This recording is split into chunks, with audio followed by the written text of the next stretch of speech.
Uh, so Tejas, how would you like to introduce yourself to the viewers who do not know, like who you are, what do you do, and in what industry do you belong? Okay, so I'd introduce my company because that is at a higher position, and I'm just making sure that it's functioning properly, and the startup is able to help to the people that we want to cater to. So my name is Tejas Pawani. I'm an architect, and we opened this co-working space this year in February Okay. because we were assessing how bigger companies are, looking at their fixed assets and their premises, and also the gig economy is taking a huge leap because everyone is now, able to work from their laptops and use internet to share information. So there was a lot of talk about co-working coming to India because in India there's a mindset of people to have their own space. Yeah. They prefer having something of their own rather than sharing it with someone. So that is what is the common mindset of people in India, and also a lot in tier 2, tier 3 cities. Of Yeah. course, in metro cities and tier 1 cities, people are a lot more progressive thinking, and they understand what are the opportunities that a co-working space can offer to them other than having just a physical space. So in Baroda, we got to know that there were a couple of people who were giving out shared spaces. Yeah. But what I understood as co-working to be, and what all targets it should hit. I pitched this to a real estate company, and they had a physical space. They thought this was a great idea, and they also wanted to be someone who are promoting entrepreneurship, Yeah. uh, which is growing day by Yeah. day in India. Like people, everyone is now looking to how America became America because they have this American dream of everybody doing something or the other and contributing and getting something out of it. So they collaborated. We put up this space. We are situated in the business district of Baroda, which is the Sarabai compound near Center Square Mall opposite Vadodara Central. And this building that we have our co-working space put into is a very corporate ecosystem because we have a lot of multinational companies here from Deloitte, KPMG, Numerator.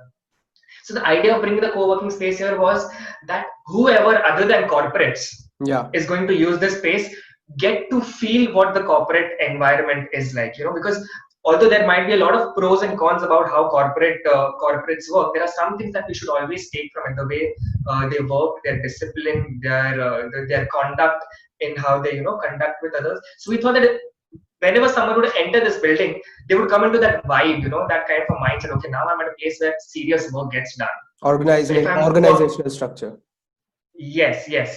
Because as soon as you enter the building, it's always about, see, as an architect, I can talk about how spaces affect your mind. So whenever you Yeah. enter such kind of a building, no, there's a certain change of mood uh, in your approach. Yeah. So if you're sitting in a cafeteria, you'll always have a vibe for cafeteria, and that will also reflect on how you're working. So Yeah. there's a survey done where in cafeteria, of course, people approach cafeterias and work from cafeterias because it's an easy way to get into, Yeah. and there is furniture set up, there's air conditioning, there's always the chance of getting a cup of coffee. But there's a survey that which says that you can only answer to emails and look at your emails at a cafeteria. You Yeah. cannot actually sit and work there.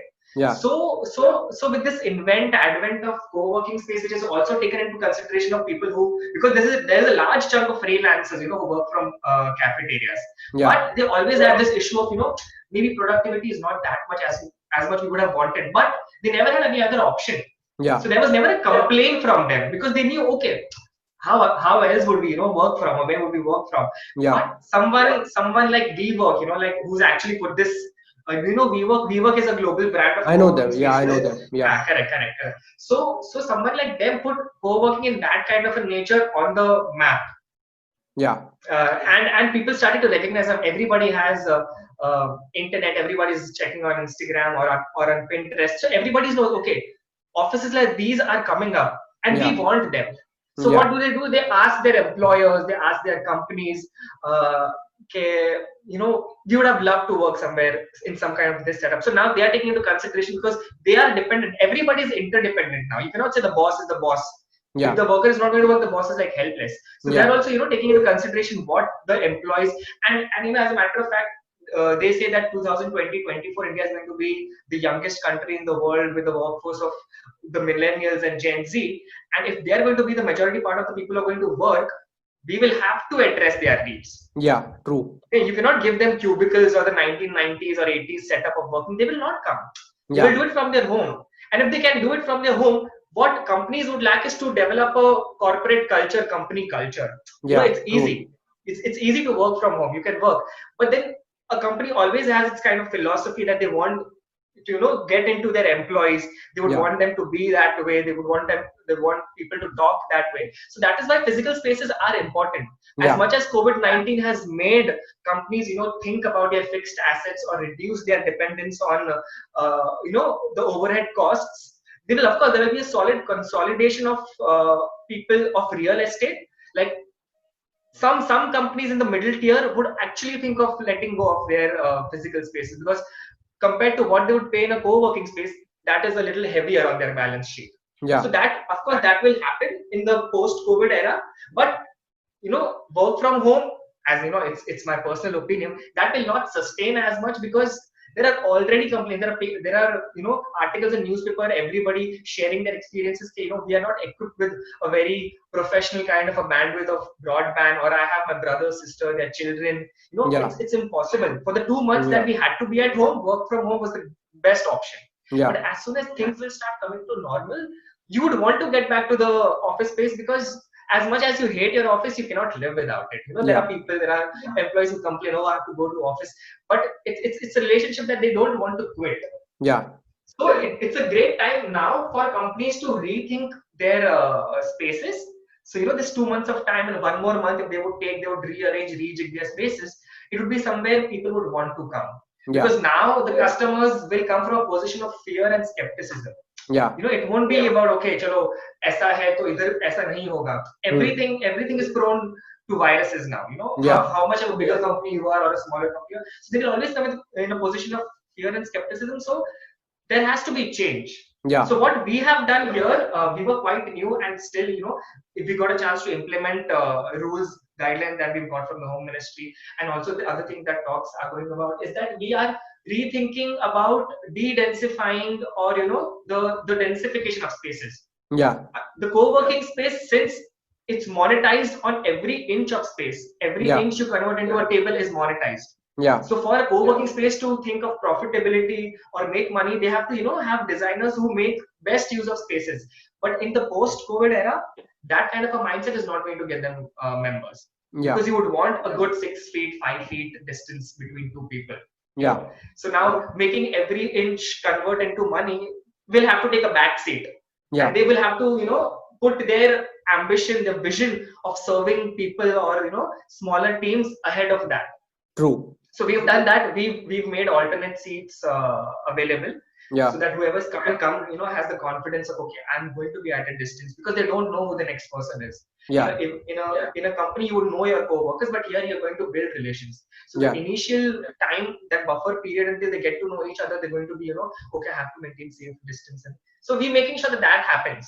yeah, And also we are using our common spaces to put signages or information about how things they can do outside, as well as they can do in the co-working space, so that it's when it's always in front of your eye, you make sure, okay, if my mask is down, okay, I have to put it back, or maybe it's time for me to sanitize my hands. So that's how we are doing our bit in the mm, co-working yeah. industry space. And continuing to a point that you said, that not everyone is feasible for work from home. I read this point wherein they say that work from home is great only on the pretext that you have a big home wherein you can convert a complete room into an office. So that is like your proper Correct. working space inside your home.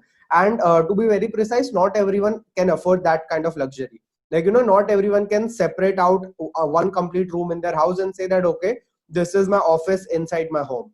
And that's Correct. even when work from home becomes great, but only for the top tier 5% employees who have the salary package to build an extra room inside their homes to create an office space. But for the rest, they need a community area to go and work to get that office vibe.